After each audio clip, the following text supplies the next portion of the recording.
with that, I have the distinct pleasure of bringing on a new friend of ours. His name is Stephen Powell. Stephen Powell has a tremendous story that I cannot wait for him to tell. He is a top agent with Fathom Realty. He's in the Palm Springs area, and he's been gracious enough to come on and actually share his story with all of you. So, with that, Stephen, why don't you pop on and say hi to everybody? Hi, everybody. Randy, thanks so much for having me as a guest. It's an honor to be here. And my hope in all this is that someone gets the spark of hope and vision that I did 15 years ago, and their life and circumstances turns around. That's tremendous. And we got a quick comment here from Jack Anthony Rook. Maybe it's a friend of yours. I'm not sure. And he says, "Get it, pal." So that mindset is already worn off in some amazing ways. So Jack, thanks for joining, and I appreciate that comment. Stephen, I cannot tell your story as well as you can tell your story. So what I want you to do is I'm going to put you on the pulpit here, and I'm going to have you start off with talking about the circumstances under which you got into real estate, and how you went from nothing to basically the top of the heap in a pretty short period of time.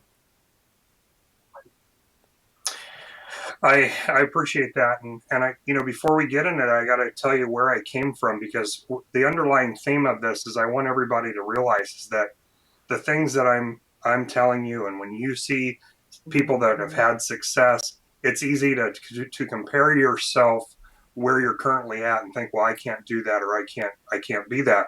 So I really want you to understand that the way I feel is, if I was able to do it, and if I'm able to continue to do it, then anyone can, because I really truly believe that I stumbled into principles that are available to anyone to use, and I understand those principles, and I want to share some of those with you. So the foundation, where I came from, I grew up in the Midwest in the 70s, migrated to California when I was a teenager, and I got the taste to work and make money. And in my high school years, I was actually cooking at a restaurant and making more money than some of my adult friends.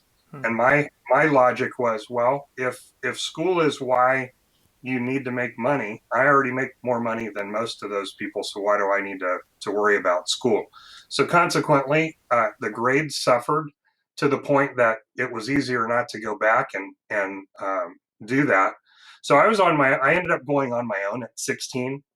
I was working. I dropped out of high school, and then life is life. I ended up getting my girlfriend pregnant. I did I stepped up to responsibility and started a family, and that turned into really causing me to focus on going as far as I could in the restaurant industry, of which I spent 20 years in, and hit really the highest ceiling that you could without a college degree. And I did as far as success goes, I was a multi-unit manager at the end of my career, working for a large corporation. So I did very well. But my life consisted through my teenage years, through my age 20 up into age 30, of the rinse repeat cycle. You wake up, you go to work, you clock in, you spend 10 to 12 hours at work, you do that 5 6 days a week, you come home, you eat dinner, you watch TV, you go to bed, you party on the weekend. That was life. I Right. didn't invest in myself. I didn't invest in my self-development. And it wasn't until that my first marriage ended, and I was in this position of having 5 kids, being a single dad with 5 kids, and my hat's off to all of the single parents out there. It is one of the most difficult experiences that I have ever endured, and I did cry myself to sleep many times at night. Yeah. It's a very it's something. So if you happen to know a single parent, any way you can help, even if it is some encouragement, know that they're going through an intense struggle. So here I am in this position that I need. I'm working until 11 o'clock at night, and I've got teenagers. Hmm. They're starting to invite friends over to the house when I'm not home, and as you can imagine, that kind of a situation where you have 5 kids and they're by themselves, it doesn't work. Far from ideal. So Yeah. I needed something. I didn't know what to do, and again, keep in mind, I didn't have, at that time I did have my diploma. I did go back and finish high school through night school. So I at least had that. However, I didn't have a college degree. So what are your options to do? So I went into licensed work and had the opportunity to go into real estate. But mind you, I had, other than having some customer service skills, I had no sales skills. I had no marketing skills whatsoever. And so coming into this new environment, um, I was constantly going around asking people, what do I do? What do I do? I was signing up for classes. I was doing these, listening to audios. I was reading books, and nothing was seeming to happen at all. And back then, technology was just on the verge of becoming mainstream. Things were just now starting to miniaturize. You could finally have a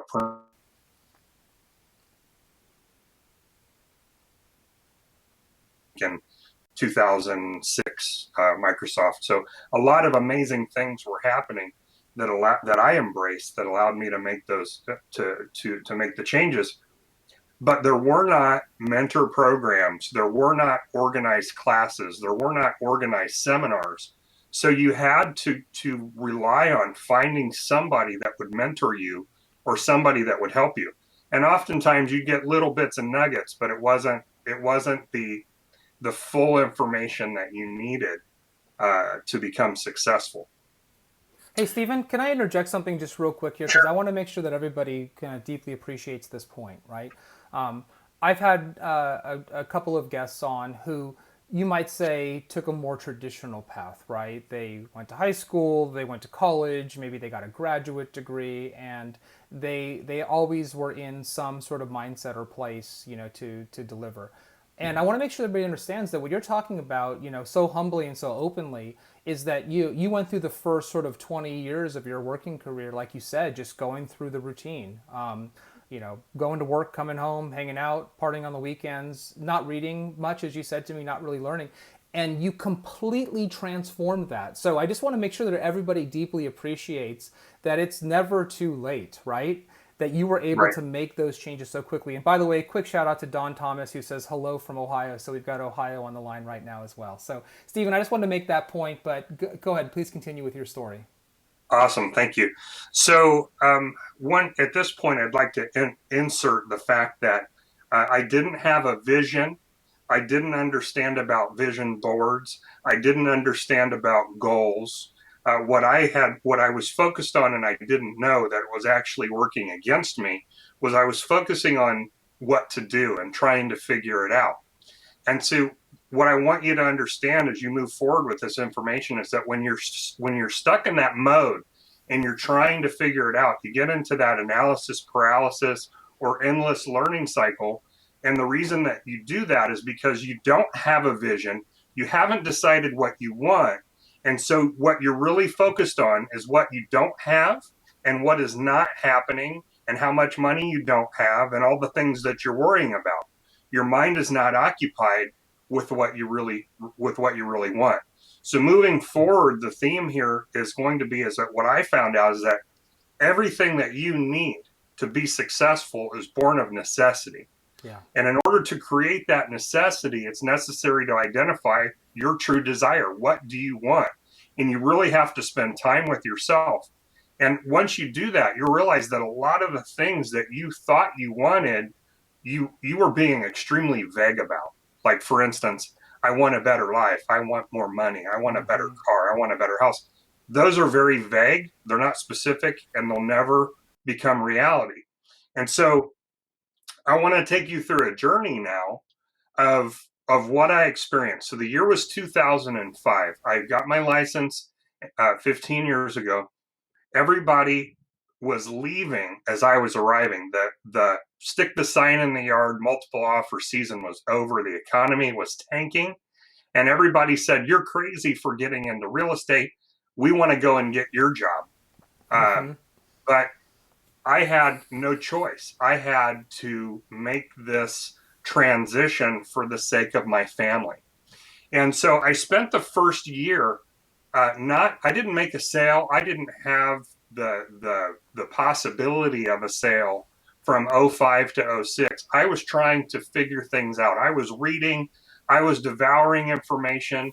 I was trying to figure out what to do. But what I didn't realize is I didn't know what I wanted. And so I met an amazing woman who's now my wife. And in 2006, and I knew that I was going to marry her. And so in 2007, we had plans to get married, but I'll be honest with you, I was pretty broke. Mm. Uh, 5 kids, transitioning out of a career, I didn't have money. But what I didn't know is I created, having seen this vision of me being married and having a new family and a new life, created a vision, and it created a necessity for one thing to align and lead to another. And lo and behold, and I have this here, I'll share it with you. This was November of 2006, I my love that. first sale. It's my first dollar bill. And this paid for my wedding on November 23rd. So I Amazing. got paid this at the beginning of November, which gave me the money that I needed to have the wedding and to get a nice, I bought her a nice ring and nice dress. I didn't spare any expenses because she's a pretty amazing woman and she deserved it. That's And awesome. so I didn't realize or didn't give any thought as to the what happened or how that happened. I just was right back into the same position that I didn't have any sales, I wasn't making any money, and I was in the mode of going to the broker and other agents and asking, "What do I do? What do I do? What do I do?" And it was a moment. There were two significant milestones in my life from that point. One, a friend challenged me to be a giver, which I thought he was crazy because I was broke. And so, what I didn't understand is that my belief about money was broken. And because I wasn't a giver, I was in fear, holding and hoarding instead of allowing things to circulate. So, that's very, very important. And I didn't know making that switch to become a giver not only would begin to change me as a person, but opened me up to more opportunity because I became an open door for things to flow through. So that's event number one. Event number two, which I think that they both coincide together, it's providence, is I was driving down the street contemplating what to do. What am I going to do? And I drove by a car dealership and they had this huge marquee. And I smile every time that I drive by it to this day because it's still there. They Mm-hmm. still have the marquee.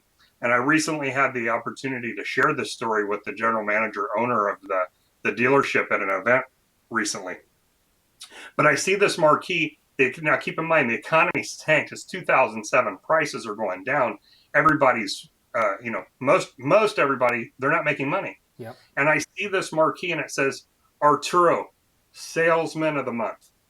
Hmm. And it was so larger than life. And when I saw it, I began to reason within myself. I said, okay, there are restaurants people are eating. There are places to get haircuts. The economy is bad. People are cutting their hair. People need to move.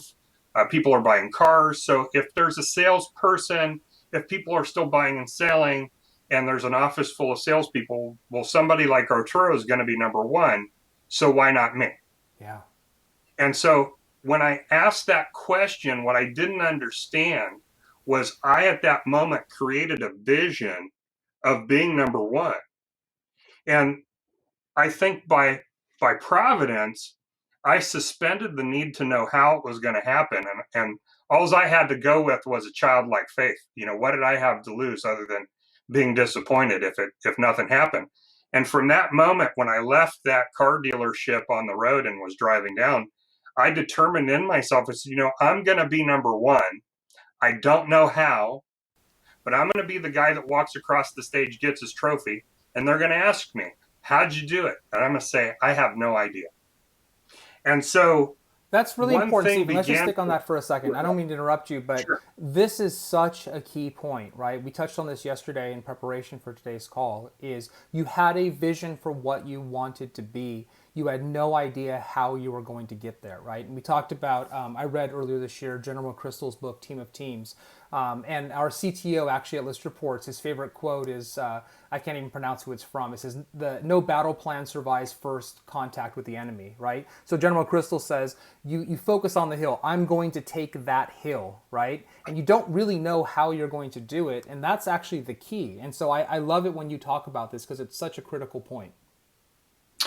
So later, and one thing, and this is where I can tell you, I didn't design this. I couldn't have told you that after saying I want to be number one, that I mapped out a plan to be number one.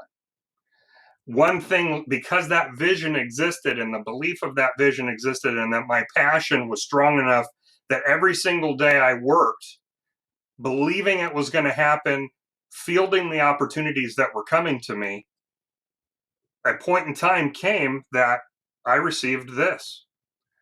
I sold. So now track with me here. Okay, this is why I say if I could do this, anyone can do it. I went from 0 houses in 2005 to 2006, 1 house from 2006 to 2007, 108 houses in 2008. Wow. I can tell you definitively it wasn't because of me. Now, I worked hard. Yes, I did. I participated. But I'm telling you that there are tools like as sure as gravity. If you jump off a building, you're going to fall.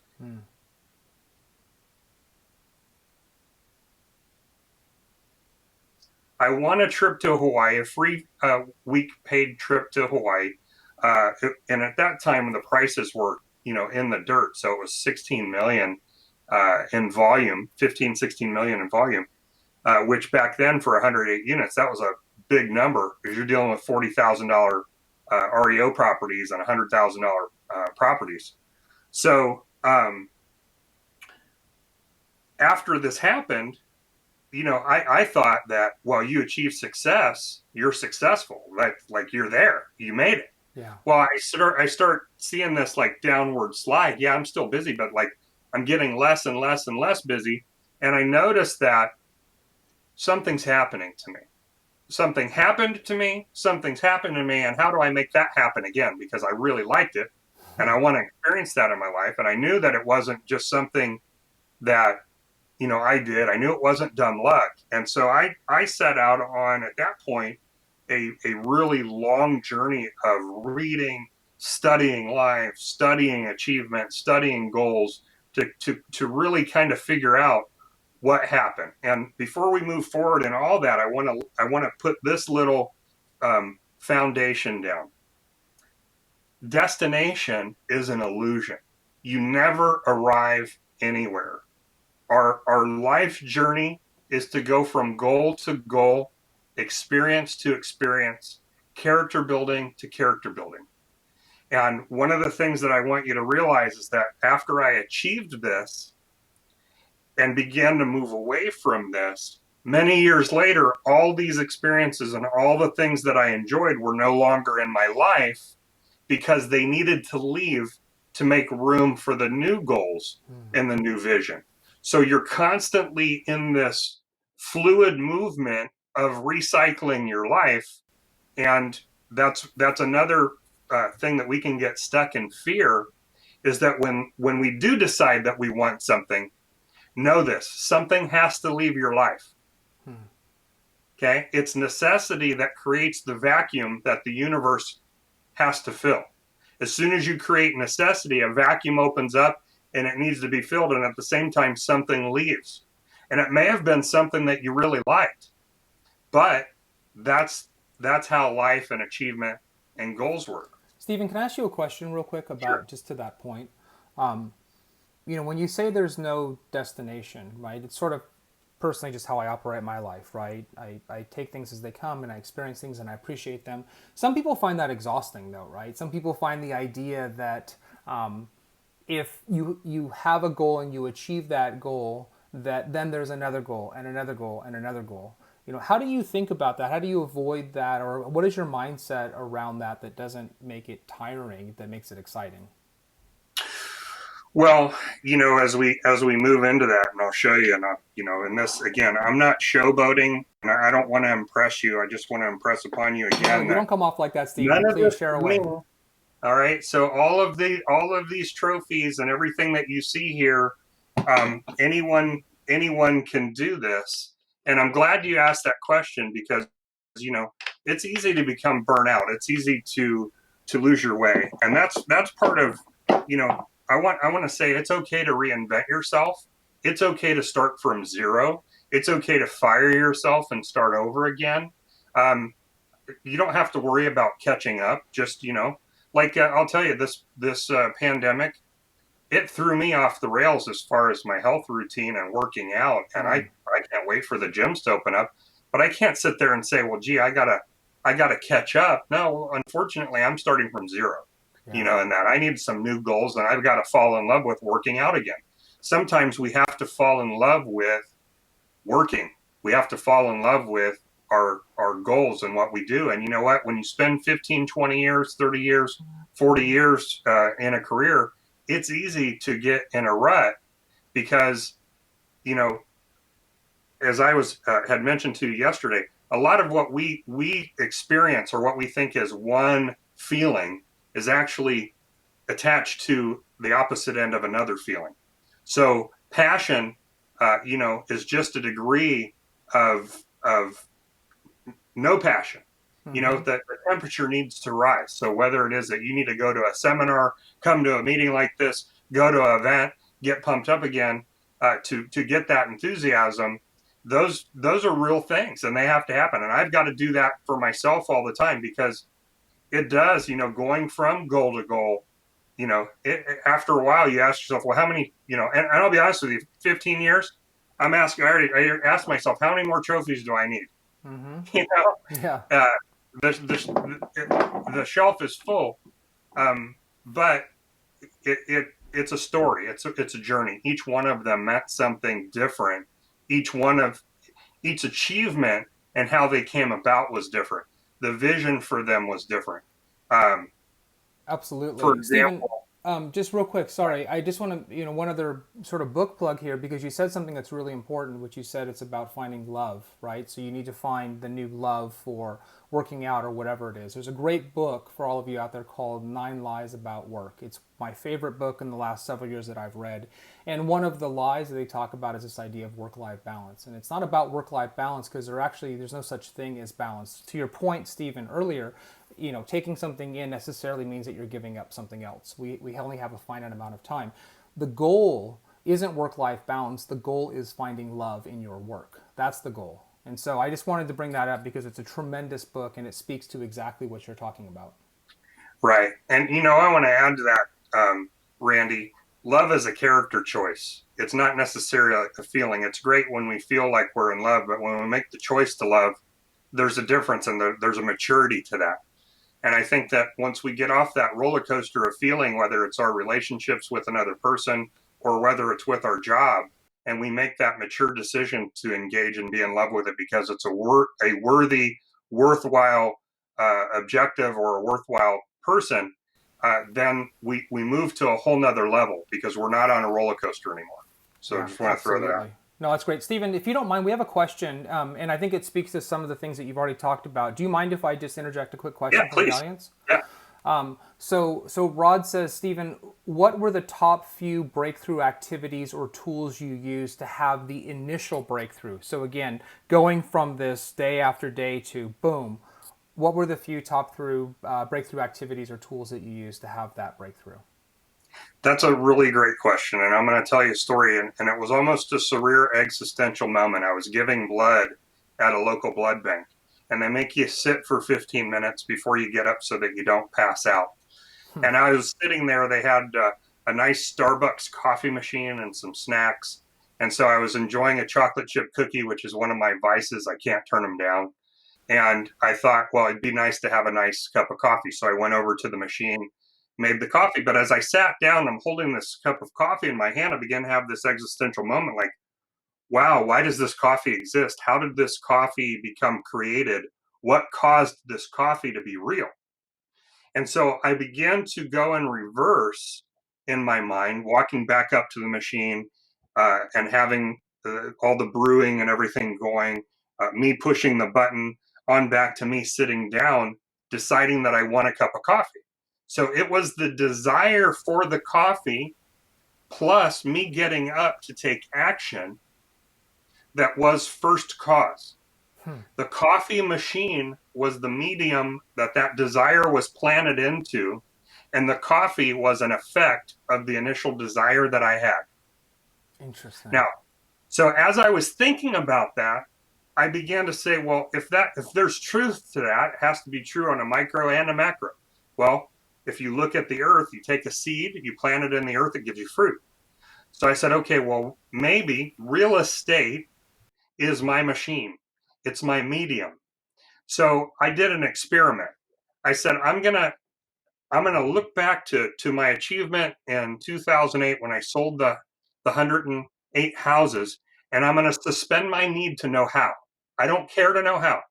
And what I mean by that is I don't care how many listings, how many buyers, how many condos, how many single families, how many pieces of land, how many escrows will go in, how many escrows will go out. Here's all I did. I took this piece of paper, I got the logo of the company, and I created my own trophy on paper with That's what I want. amazing. So it Okay. says this award presented to Stephen Powell, multi-million dollar Multi-million-dollar producer. That's with the amazing. year. Yeah. Okay. Now, here's the manifestation of last year's goal. I'm sorry, Okay. when did you print that out? This was last year, but I started that journey when I had that epiphany. I started doing that in 2013. So there's 2013, there's 2014, there's 2015, there's 2016, there's 2017, there's 2018. Wow. I do plan. I just allow the flexibility for life, the universe, God, whatever you want to name it. I like to think that I have a relationship with God or a higher intelligence that's guiding my steps, and I allow for that room to take place in order to bring me to some place that's better than what I expected. Because life is always looking for the upgrade. So, meaning that if I make this plan, I may think that it's going to happen one way, but one of my favorite books and that I have here, and I recommend you go get it, Think and Grow Rich. Napoleon Hill in this book says that opportunity and success comes from a direction you're not looking or expecting, Yeah. and often comes in the form of failure, apparent failure. And that's the trick of success, is overcoming that discouragement, overcoming that disappointment, and knowing that you know that it's happening anyway. Because I said, I know what I want. I planted the seed. It's going to grow. I participate. Now, I'm not saying create a vision board, do this, and go sit on your couch. Absolutely not. What I'm saying is don't just go do tasks without having your vision. Do your vision, then the tasks will start making sense and they'll start lining up. Opportunities will begin to happen that you weren't expecting. Well, and Stephen, could I just elaborate on that a little bit based on our conversation yesterday? Here's why that's so important. Because if you only focus on the tasks, you can get derailed because you're going to miss opportunities that present themselves that you will not recognize as contributing towards that vision, right? The vision is what it's all about. We talked to an agent a few days ago about winning the day, right? And this whole plan for that. And that's fine. But that absence of the why, of the vision, is useless. And Stephen, you talked to me yesterday. Maybe you can touch on this. You don't quote, you don't win every day, right? And you have found opportunities that you could never have planned. Television advertising was one of them, but because you knew where you wanted to go, you were able to take advantage of those, and you didn't have your blinders on. And that's the problem with tasks. Right, right. So I'll go back to, it's easy to go back to this one first. Okay. So there's no way for this year, I had to learn how to become a short sale and REO agent and get a lot of specialized knowledge for that. but I didn't know that was the path. But what happened is I wasn't resistant. And I'll tell you an amazing story. When I got my first call from a bank, I was broke. The bank called me up. It was July of 2007. And the bank called me up and they said, we've got a listing out in the Salton Sea. Would you like it? And I'm like, oh yeah, I want it. And they said, well, you need to be a member of this website. It's $400 a year. And I'm like, oh, wow, my credit cards are maxed. I'm broke. And I told him, I go, you know what? I'm really sorry. I can't, I'm not going to be able to take it. And he said, well, you know what? I understand. If anything changes, call us up. We hope to use you in the future. And I hung up that phone and I swear to God, I felt something tap me on the shoulder going, hey, dummy, I'm trying to throw you a bone. What'd you just do? Figure it out. Right. And when I was like, oh my God, what did I just do? I called the lady up and I said, you know what? I found a way. And at that moment, I didn't have one. I'm like, I found a way. And, you know, had I not done that and had I let fear control me, because I was afraid, but had I let fear control me, I would have missed this opportunity, because the opportunity came from a way that I didn't expect. And I didn't know how I was going to come up with $400 to pay for this website membership. But, and that's the point. If you go to each one of these, each one of them was different. When I cast the vision or the goal, I had to do something new. I had to become something different.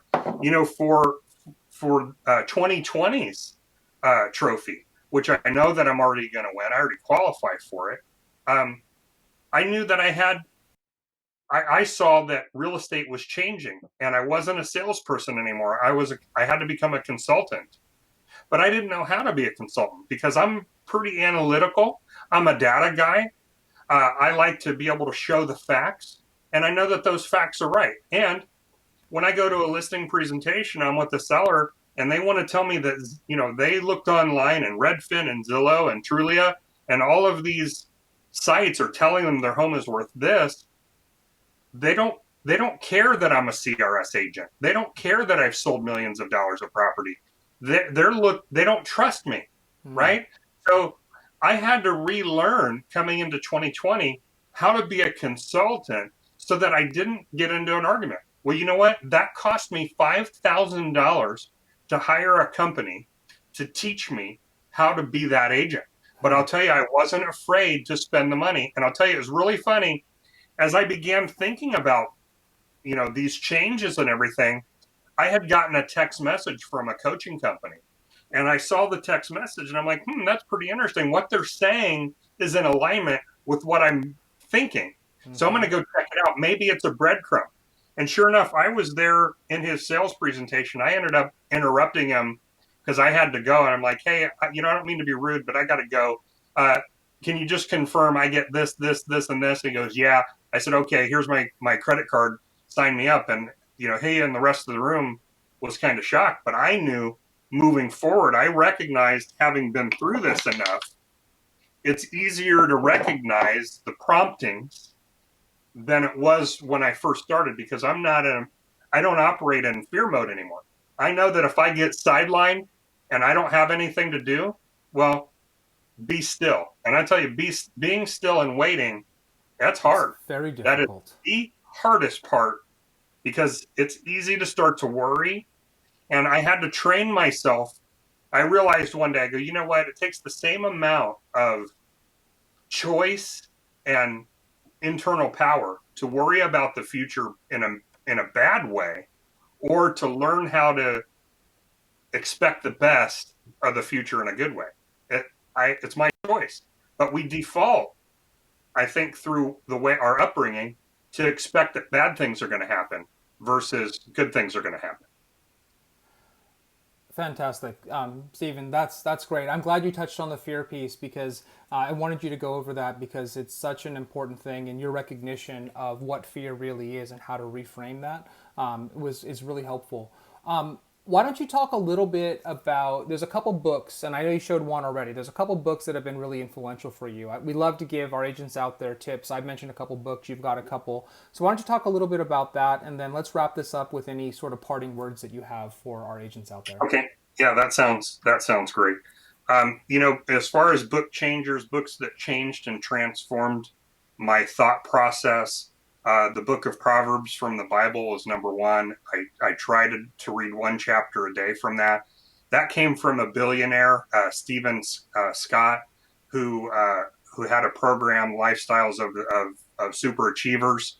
And in that program, when I bought it, and it was one of the first self help programs I bought, and it was $250, man. That was so much money I back bet. then. And he challenged his audience. He said that, when he was 19, he lost 9 consecutive jobs. And his mentor challenged him that if he would read one chapter of Proverbs every day, in 3 years, he'd be smarter than all his bosses. And so I figured, well, if he's a billionaire and he's telling me to read a proverb a day, I'm going to go ahead and do that. And I began to do that. And, it wasn't immediate, but over time, I did notice a new way of thinking, new wisdom entered my mind as far as making decisions and being able to speak to people. And so it certainly has made an impact and continues to make an impact because I'm constantly learning from it. Even though I've been over it, repeat 13 times a year since 2006. Honestly, I don't even think I've scratched the surface of what the wisdom in that book. The second one, and I already mentioned it, Think and Grow Rich. This is a go-to. I read this at least once or twice a year. And when I say read it once or twice a year, I'm only reading the first 4 chapters. Read the whole book, but then come back to the first 4 chapters really hold everything. And I'll give you a tip on this. In chapter 1, there's a sentence you can look for, and I didn't find it till my 5th time through the book. Napoleon says that if the significance of the previous statement could be conveyed to the reader, there would be no need for the remainder of this book. Huh. When I saw that sentence, I said, well, I must not be getting it. So I went back and I reread and reread and reread until it clicked. And I'm like, well, I don't need the rest of the book. I understand. Um, Another, as far as sales go, another great book, and it's an older book, and I really like older books. Um, you can't go wrong. It's an insurance sales guy. He died in the '60s. His name's Frank Bedker, and he wrote a book called How I Raised Myself from Failure to Success in Sales. And when you read it, it's almost like you wish you could call the guy up and say thank you, because he wrote it from he was never going to have enough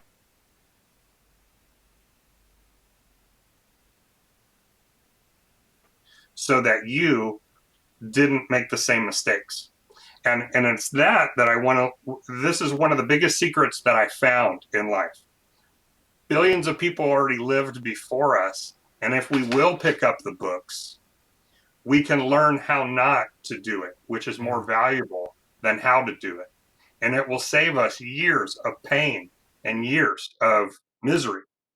And I will leave you with one last thought about reading. If you don't like reading, know that 99% of everyone around you doesn't like to read. And if you will read 5 books, and I'm not creating this, I read this, 5 books on any subject matter, you will be the expert among those around you. Incredible, Stephen. That's great. And for those of you who aren't using audiobooks and one of the things I miss about not going into the office is that was my audiobook commute time. And so there's lots of ways to listen to this content now. Stephen, any other parting words? I've just been enthralled and fascinated. I hope everybody's eating up all of these words because it's tremendous advice. I do. These are uncertain times, but all times are uncertain. There's nothing certain but uncertainty. This just has a new cover. It's not one you're familiar with. Yeah. And so if you will stop looking at it. Don't let it grow in your life. Yes, it's real, but I'm telling you, don't pay attention to it and focus on your vision, your goals, your desires. You're going to experience something much different. You're not going to be mired in the hive mind, so to speak. So today's the day that you get out a piece of paper and a pencil and you empty out your brain and you decide what you want. And sometimes deciding what you want is as easy as also writing down what you don't want. Get that out of your mind. Writing it down helps you unplug the power from it because you've acknowledged it and you can dismiss it. And now you can just hone in on the things that you want. Well said, Stephen. That's tremendous. For those of you who are interested in Stephen, in Fathom Realty, it's a great company. We've posted a link for you to learn more in the comments. Stephen, thank you so much. I kind of want to have you on every day. Maybe you should co-host this with me because it's tremendously inspirational. Well, if you want to put me on retainer, I'm not cheap. I can imagine. I can imagine. Maybe I can get you to set a goal for that. So.